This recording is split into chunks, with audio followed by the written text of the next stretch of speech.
Pemirsa, Polda Sumsel melaksanakan pemusnahan lebih dari 100 kg sabu dan 134.000 butir ekstasi. Dalam pemusnahan, polisi mengundang pelajar sebagai edukasi bahaya narkoba. Pemusnahan sabu dan ekstasi berlangsung di halaman Mapolda Sumsel. Ratusan kilogram sabu dan ratusan ribu butir ekstasi dimusnahkan dengan cara di blender. Ungkap kasus ini merupakan hasil kinerja kepolisian, namun di sisi lain sangat mengkhawatirkan mengingat masih tingginya angka barang bukti ungkap kasus narkoba. 2 bulan terakhir, Januari dan Februari, Polda Sumsel mengamankan lebih dari 100 kg sabu serta 134.423 butir ekstasi.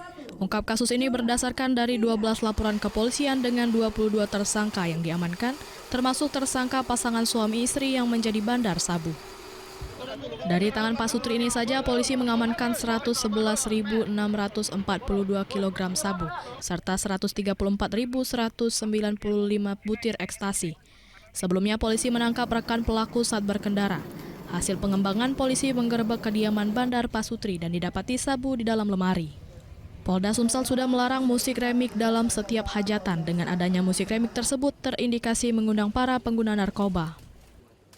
Yang di Banyuasin kemarin itu setelah saya cek, lokasi pestanya itu 45 menit dari polsek terdekat Talang Kelapa. Nah, di situ ada tokoh-tokoh masyarakat. Bahkan mungkin sebelum acara dimulai, ada yang memimpin doa. Dengan adanya meja remix, itu saja sudah indikasi.